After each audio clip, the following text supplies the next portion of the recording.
guys, Emily Craven here. I'm the digital producer at the Queensland Writers Centre, and today we are talking to the absolutely lovely Sophie Hamley. Now, Sophie has been a literary agent at the Cameron Creswell Agency since 2006, and she has worked in print and online publishing industries for many years as a bookseller, editor, writer and content producer. She's the president of the Australian Literary Agent Association, and she's also putting together one of our IQ seminars with Aviva Tuffield called Publishers and Agents on the 26th of September. So thank you for joining us, Sophie. You're very welcome, Emily. I'm pleased to be here. We had you here for BWF, and we're very excited that we get you back for the seminar. Well, I'm excited to come back. I always love doing things with Queensland Writers Centre because I think they're extremely good at what they do, or what you do, and I think the calibre of Queensland writing reflects that. Actually, I have quite a few clients from Queensland who are Queensland Writers Centre alumni or current members, usually both. And so I completely appreciate the value of work that's going on there. That's awesome. Thank you so much. It made me blush.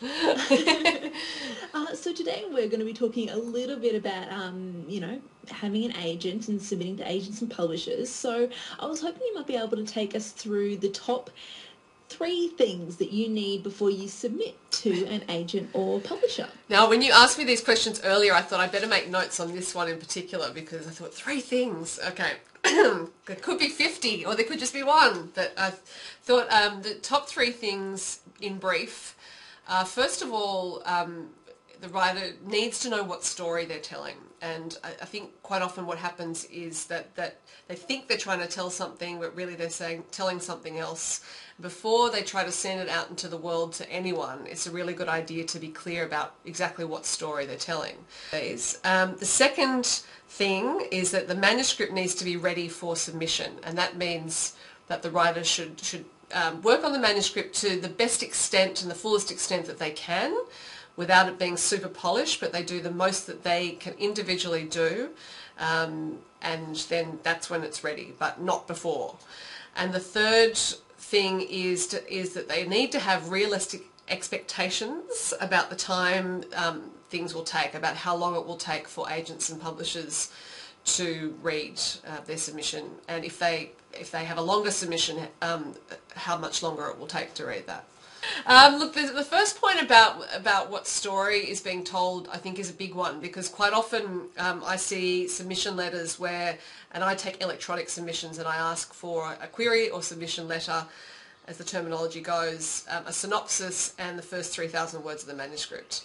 The synopsis is more for the author than for me. I mean, I read the synopsis to find out where the story's going, but the synopsis is a good exercise for the author to go through so that they can work out what story they're telling. And the query letter serves the same purpose, and in fact it distills it even more.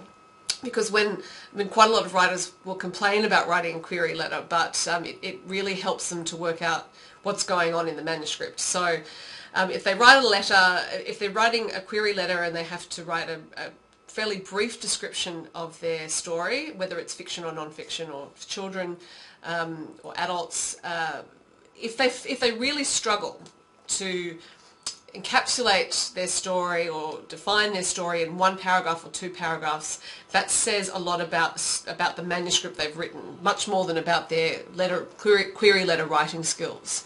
And that's why I think it's a worthwhile exercise to go through, to try to write those pitches, write those synopses, because so often I'll see letters that are just, I don't even know what the author is describing, and then I get to the manuscript and it's the same thing. I don't know what story they're telling.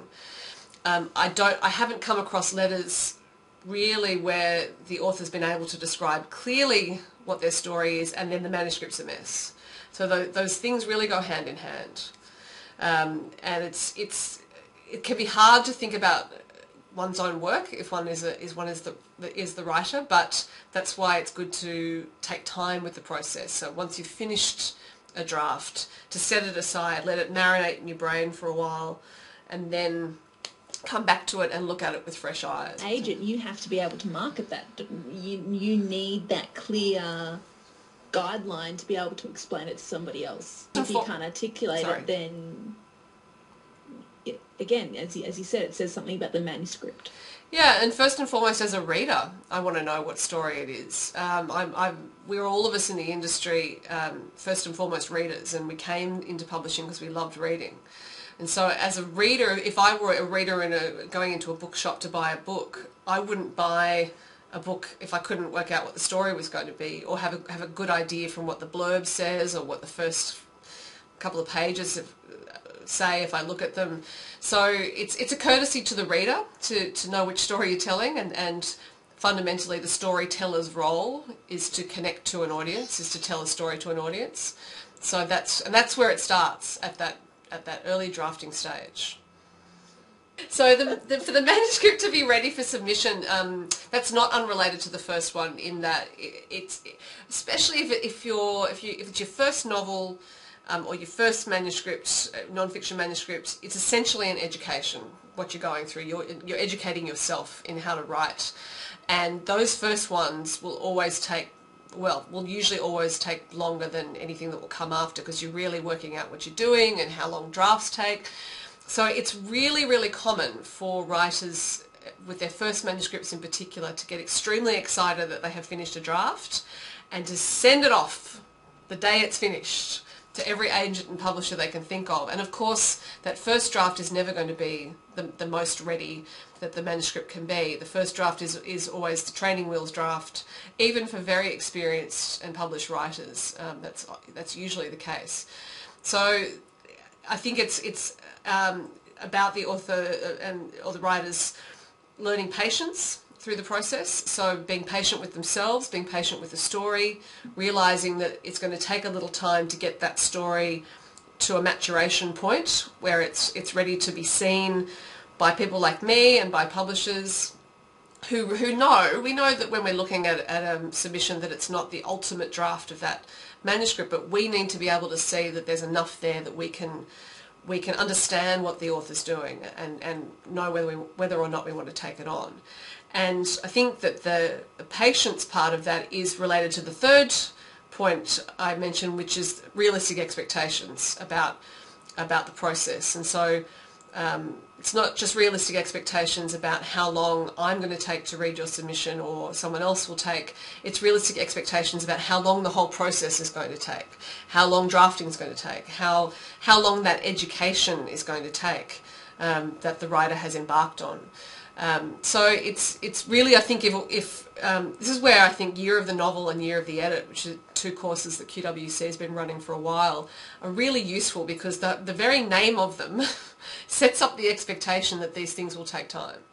That it's not going to be just a year of writing, but also there may be a year of editing after that.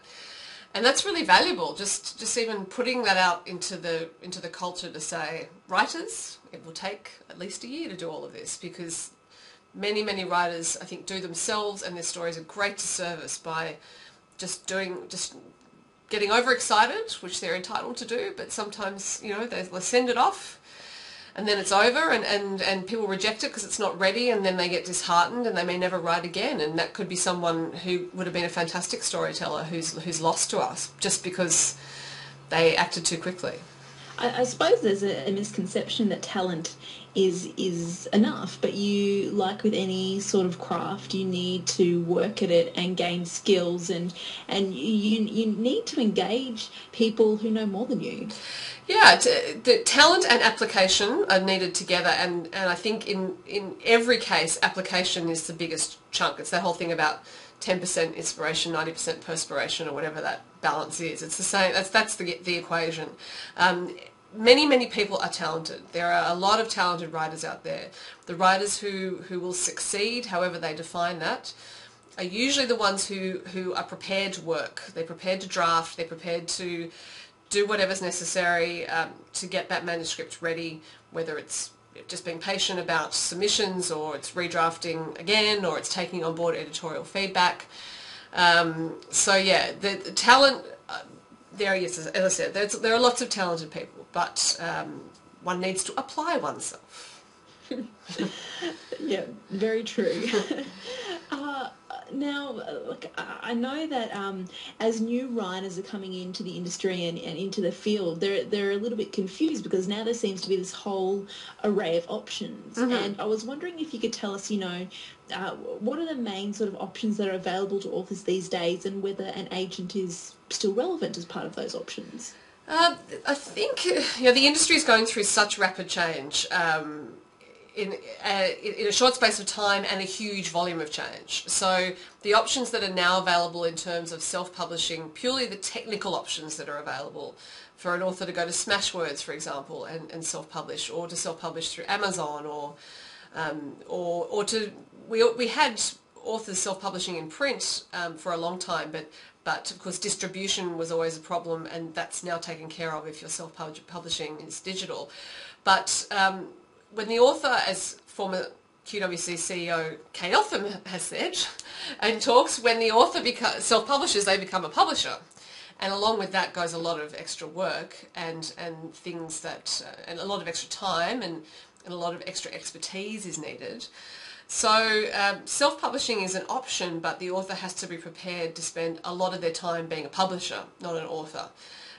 The other options that are emerging are we'll see emerging, because I've been talking to some people about them, is essentially supported self-publishing. So small digital enterprises that could help authors who still want to retain control take their work to the world by assisting them with distribution through Amazon and Apple and Google and Kobo, and offer various other services. So what agents... agents grew out of the traditional legacy publishing, as we call it, model, which is print publication and contract structured a certain way. Where I find that agents are not useful, it's not really the word, but where we can be helpful, maybe in the current age, is in helping authors understand the options available. Things like the digital first, like helping authors get digital first publishing contracts as well, wouldn't you? Where the traditional publishers are doing their, digital first straight to e-publishing as a way of testing new authors, and then they sort of, with the help of both the agent and the author, they sort of migrate them to print. Yeah, I have two authors with Momentum, for example, and Momentum is a digital arm of Pam Macmillan, and that was a conscious decision to submit to them, for one thing.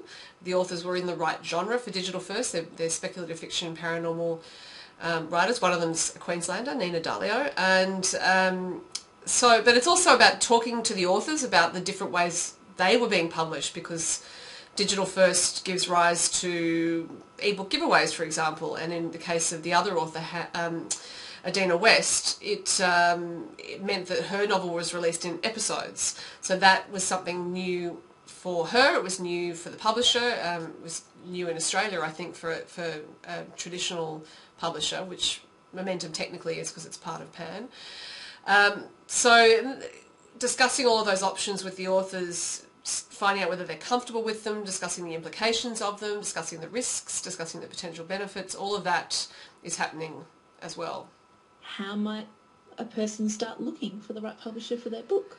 I think that whether you're looking for a publisher or an agent, well, I suppose with an agent you would go and you could look at their website and see if they have clients who match with what you're writing. So you wouldn't submit a children's book to someone who has no children's clients, for example. With publishers, though, I think it's a really good idea to know who's publishing in your genre. So if you're a speculative fiction writer, it's really important to not submit to a publishing company that doesn't publish it. If you're a romance writer, you don't submit to a publisher who doesn't publish it. So doing some research is good. I always think Australian Writers Marketplace is a good resource for writers who are looking to submit things, but generally just being market aware, and that's helpful for the writers generally. So if a writer is market aware, then they know which stories are around in their genre, and therefore they're not going to unwittingly duplicate something that's already available, for example. So it is just, it's looking at the little symbols on the spine and on the back of the book, and finding out who's publishing what, or doing that research online. But libraries are also great for research. So I think In terms of individuals within publishing companies, that's something that authors usually can't find out about, because if publishers are taking submissions, it's usually a general submission thing. But yeah, research is always good. So knowing brands as opposed to people, I suppose. Yeah. If a publisher has their submissions open, then it's an invitation and they want to see them.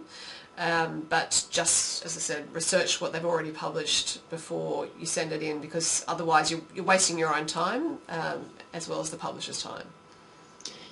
Thank you so much for this wonderful interview, Sophie. It's a pleasure, Emily.